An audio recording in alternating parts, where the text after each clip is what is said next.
Welcome to this edition of ARTV News. I'm Tony Beauvais.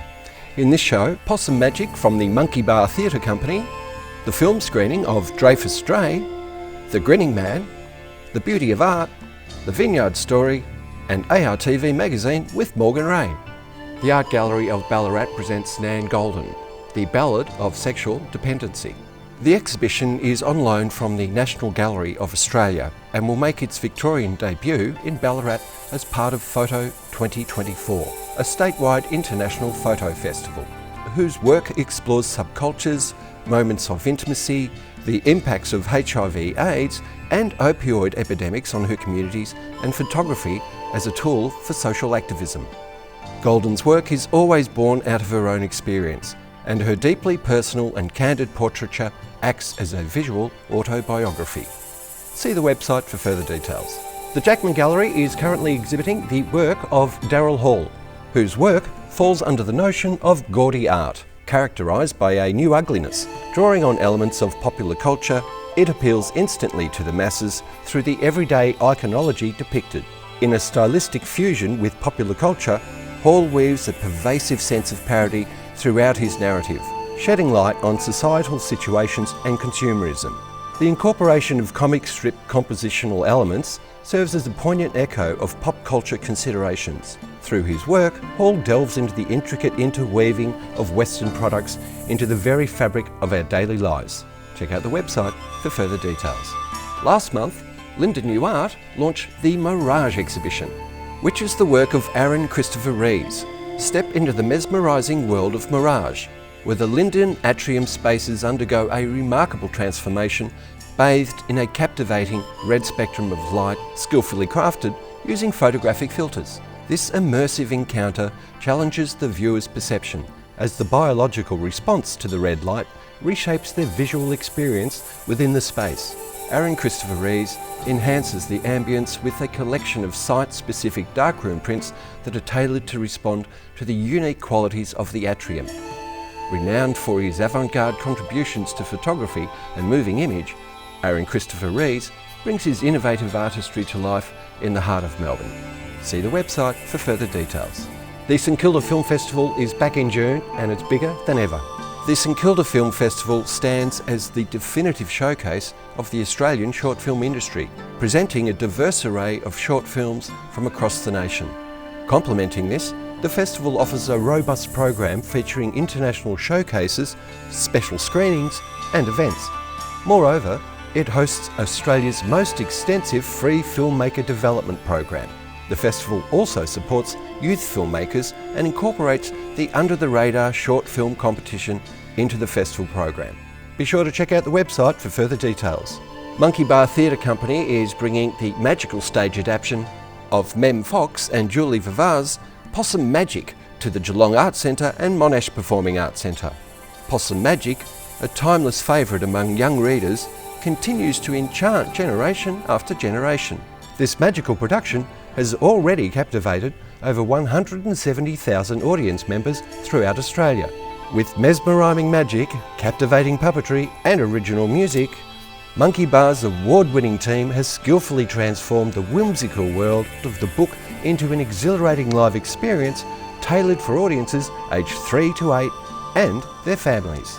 For booking details, see the website. The Melbourne Holocaust Museum, in partnership with the Goethe Institute and Seven Peaks Films, is presenting a special film screening of Dreyfus Drei, a poignant documentary written, directed and produced by Sydney-based artist Ella Dreyfus, and co-directed and co-produced by Berlin-based Janice Westphal. I remember when we lived in England, he would not spend any more time in Germany than he had to. And on one occasion, I raised the subject of meeting him and Mum in Germany. He wasn't interested in it, not interested in the slightest. I sensed the toll it took on him to suppress the past, the angry outbursts and unexpected moments of vulnerability. Yet even so, I longed to see the country he was born in, but I couldn't bring myself to go. It felt like a betrayal.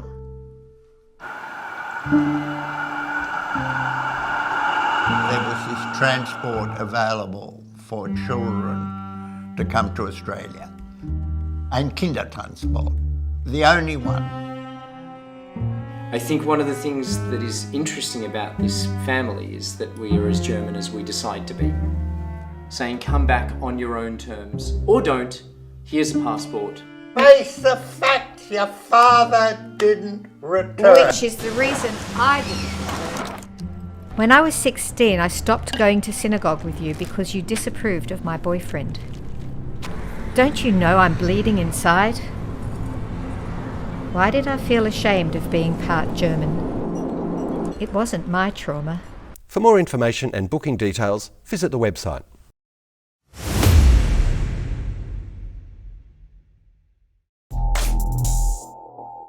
The Grinning Man is a magical and macabre musical based on the novel The Man Who Laughs. This award-winning musical is a darkly whimsical love story, blending gothic horror and daring adventure. Crafted by Carl Gross and scored by Tim Phillips, it brings to life a gothic realm of magic and mayhem. In the grim streets of Trafalgar Square, Grinpane's story unfolds with the aid of an old puppeteer, his loyal wolf and a blind girl. Driven by an urgent need to unravel the dark secrets of his past and understand his gruesome disfigurement, Grinpane embarks on a journey into an even harsher world. An epic tale of gothic horror, laughter, hope, and the profound human longing to be truly seen and loved for who we are, in both our darkness and our light. And it truly is going to be this beautiful, almost immersive experience from when the audience is led into the theatre and the world that immediately envelops them and surrounds them. We couldn't have a better team on board. As a director, I believe deeply in the power and the potency of cradling a story within the right theatrical world. And we feel like we've just had a breakthrough and we've cracked this broken, beautiful world, actually drawing some inspiration from German expressionism. It's quite a unique score in the way that it's written. It's not your sort of standard musical theatre fare. It's a bit of a combination of Sweeney Todd, Jesus Christ Superstar, Les Mis, all those kinds of things, and a bit of sort of David Bowie and Tom Waits in there as well. So it's going to be really exciting to bring it to life. The thing I'm most excited about is just sinking my teeth into this role. It is such an amazing, big role. Like, it's one of those roles that they don't come up that often, and when they come up, it's just such an exciting thing to get to do it. The Grinning Man will make its Australian premiere at the Alex Theatre, St Kilda. With St Kilda being the first live music precinct in Victoria, the Vineyard is one of the most important live music sites in the area. The owners are facing some disturbing challenges. So guys, look, it's a dud deal. Just walk out of here. I'll protect you from being kicked out, but I can't protect you from anything else, and believe me, they're going to come after you. So the story of the Vineyard is your classic St Kilda, I suppose you'd have to say cock-up. It has gone for some 20, 25 years. The issues are very simple. Old building needs investment. Well, the Minister is the person ultimately responsible for this land. It's public land, it's state government land. The Council is merely the Committee of Management. They've been given duties as the custodian. But ultimately, it's the state government's responsibility to make sure that the best outcome for this land is achieved. So after many years, I think it was 9 years into the second lease potentially, that finally there was an agreement. So there's been a compromise from both sides and they've come together. And then that got put on a hold, and then there was a council election and new councillors came in, and then they did a 180 on what the previous council had decided. There's this problem that emerged after hundreds of thousands of dollars have been spent by the tenant, where they discovered that the drain prohibits building on it. So it's complicated. It's bloody meandered around for 25 years. I'm not saying anyone's at fault, because it's complex. We get these spontaneous requests to do building inspections. Not that they haven't been done all along the process of submitting plans, but anyway, they're allowed to. Okay, they make an appointment. They come in, wow, one after another, one after another. Asbestos, foundations, engineering, fucking wood rot, you name it, they were looking for it. So all this gets combined somehow. So then we get a letter, and I can show you the letter, and it says, you've got 28 days, or 30 days, to carry out these 9 items which are critical to the safety of the and if you don't, we're throwing you out. We have to now employ a building surveyor ourselves, an independent one, who employs other contractors, which ends up costing you like 9 grand or 10 grand because you've got to get all this information together in 28 days. Everyone's busy and they've got to come down on an emergency, and they know what they're doing. They know it's just costing you money, and they've all got records anyway when we submitted the concept plans so many times every year, so they know exactly it's their property. They know every inch of this place. They've got plans and photocopies of plans. So it's just bureaucracy. And we find out of 9 items, 7 items are the landlord's responsibility. So they got mud on their face. We fixed up the 2 or 3 items that we needed to do. The rest was their problem. I'd say to the council, take a broader look. Yes, there's legitimate points about upgrades, but we can work through that, and there's got to be a way that we can find a solution. Keep the current management, keep the institution as it is. It's part of St Kilda, for goodness sake. But once they put this to public tender, it's going to be the highest dollar that wins the tender.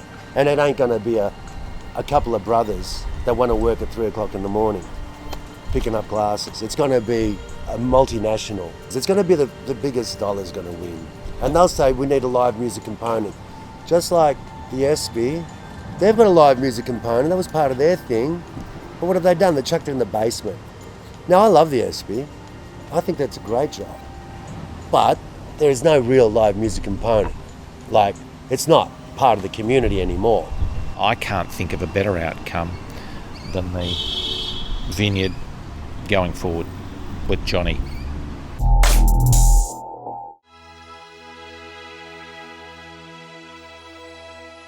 Art has been and will continue to be one of the most powerful aspects of our lives. Over thousands of years, it has developed into many mediums and has shaped our past and present days. Not only has it influenced mankind since prehistoric times, it has outlasted generations since. Art has served as a peaceful and uniting denominator, capable of bringing many diverse cultures together. Art was able to touch our emotions and open our minds to new ways of understanding stories, myths, legends, and unique perspectives. It allowed artists to express themselves whilst achieving the purpose of perpetuating deep thought and discussion. And for that very reason, art can be considered as one of the most powerful and natural of gifts mankind has ever received. Art incorporates so many fields of talent, in fact, it cannot be challenged. Not only does it stimulate our thoughts and actions, it can also set new directions for many to follow, and even challenge to better it. It does not always arrive in the form of aesthetic beauty, and is often more powerful when it provokes associations with truth, hardship, and injustices. Art allows us to think as independently as we like, whilst remaining open to a variety of interpretations. Whether it painting, sculpture, design, or music, art can easily affect personal and emotional reactions. Art allows us to express ourselves whilst serving a variety of benefits and uses. It stimulates our senses, our minds, our emotions, our creativity, and our beliefs. We have been able to enjoy the riches that flow from our artistic abilities for generations. Its development over many years has seen it grow into a diverse and highly competitive industry, which commands extreme investment values in today's world. Art also serves as a unique avenue for us to secure peace of mind and personal status. Art is beautiful for so many reasons. It is a powerful, timeless and universal medium. In effect, art is a significant communication avenue which helps us all understand each other. From the beauty of a child's first drawing to the most abstract of surreal expressionism, art will always leave an impression on us. Art has also allowed us to discover each other's cultures and beliefs. What an ultimate gift to appreciate in this modern day world.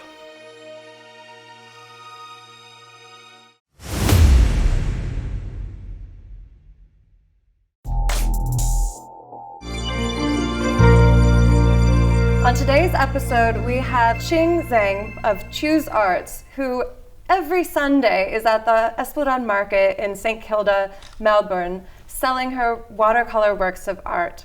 Thank you so much for joining us, Qing. Thank you for having me, Morgan. So you actually didn't start out as an artist. You were in the corporate world, right? That's right. I always enjoyed drawing since forever. However, when I was growing up, I wasn't very much encouraged to pursue the career as an artist. So I did a degree in science, and then after moving to Australia, I was planning to explore the options of becoming an artist. Yeah, Lovely. That was the story. That's so interesting. And typically you do your own works of art, and so the commission was it something new for you? It's something that I don't actively promote. So if people approach me because they've seen something that I've done and they really have something on their mind that they want to see how I handle it, then we would have a conversation. But yeah, I feel that I've known some commission artists, like good friends, and I feel that it's kind of like a specialty, like not everyone has to do it in the same way, but I feel like I either have to choose to do commission only, or I cannot try to promote both at the same time. So I choose to do my own work as for most of my time, and then have conversations with people who are potentially interested in commission about a commission piece. I see. Yeah. And I admire you for your business sense. Now, you mentioned to me that you had taken a business class to help you with what you're doing at the market. So you sell cards, you sell tiles, tea towels, prints. You are also doing watercolor classes. Yes. And so you're not only selling your product, but you're selling your style of art. Well, thank you. So yes, that's right. I did take a business course or a training before starting the little business because I was working in corporate before, but I wasn't doing business management. So I knew that I'm lacking some skills in business, such as finance, marketing, or even just how to set the whole thing up, like the business plan up. So I knew that I need some guidance in those areas. So I found an opportunity and I took the course, which was very helpful. I'm still using the templates and the information that I received from the course. And then it was from there that I started to think about, taking this as if it is an art business, then take it as I don't know how you call it, like a portfolio or any other name. So yes, I want to sell my painting. I want to sell my original work. Do I want to sell something else, or if there's other service or products that I can offer? So I spent quite some time thinking about that and research as well.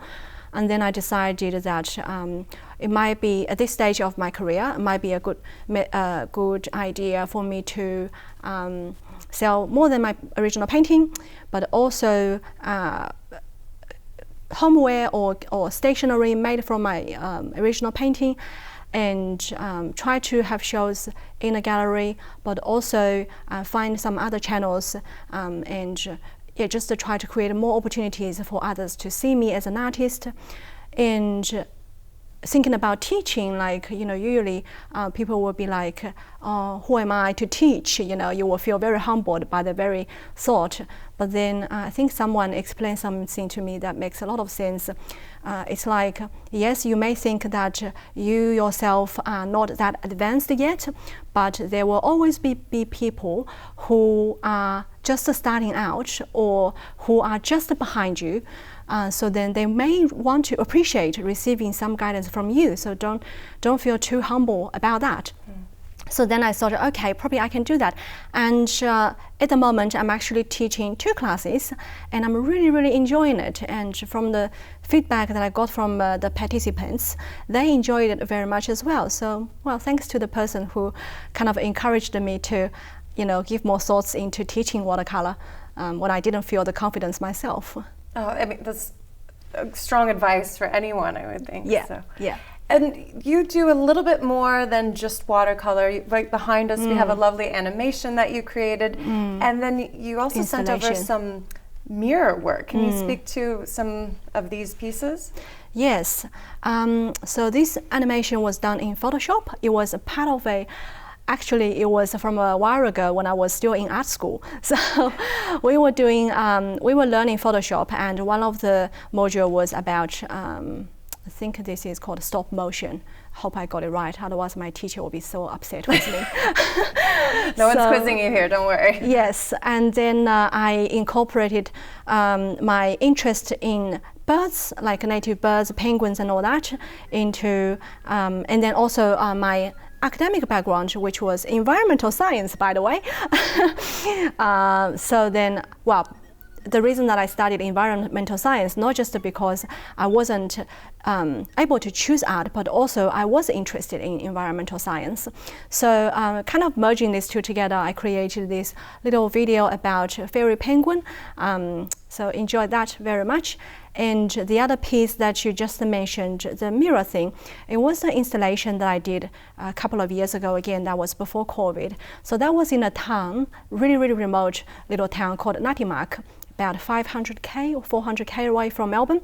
So they have this famous Mount Arapiles, where lots of climbers would like to go to, from not just Australia, but like international climbers and everything as well. So then they have a art festival. It's called Nati Fringe. So it was back in 2019, and I put in a little proposal, and then with help of my teacher Bridget, she was teaching me public art in our IMIT. So then yes, we did this installation on the Salt Lake. So basically the idea is to have Mount Arapiles and Salt Lake reflected in the mirror installation, and then having the viewers being able to see all the surroundings and all the reflections, including their own image, and have a think about our connection with this world and maybe our identity as well. Like, you know, you see your reflection in a mirror on a daily basis in your bathroom, probably, and then, but then, you know, change, or maybe shopping malls, I guess. And then, but, you know, if you're outdoor and so immersed in this beautiful landscape, and then if you see your face again, and then maybe the question I want to prompt in people's head is like, how much do I feel that I'm part of this world? So wow. So because I like to kind of think about these kind of things a lot. So that was the idea, and that was a really amazing experience. It was difficult to carry all the mirrors all the way to the lake because, you know, there's no paved road, so you have to go barefoot, and then we had to take our shoes off. And again, thanks to, you know, my teacher Bridget and her climber friends, it took a team to carry all the stuff there and put it there. So yeah, it was really, really great memory. Wow, thanks for sharing all of that. Thank you. Now, your work is so tied to St. Kilda. You're here at the Esplanade Market every Sunday, and how else can we find you? Well, I've got my own website, choosearts.com.au, and send me an email. Great. Well, thank you so much for joining us, sharing all that you've done, and we look forward to seeing what's next for you. Thank you very much, Morgan. It's a pleasure. If you'd like to get in touch with us and let us know about any live event coming up within the next month in the inner Melbourne region, just shoot us an email at info@artv.com.au.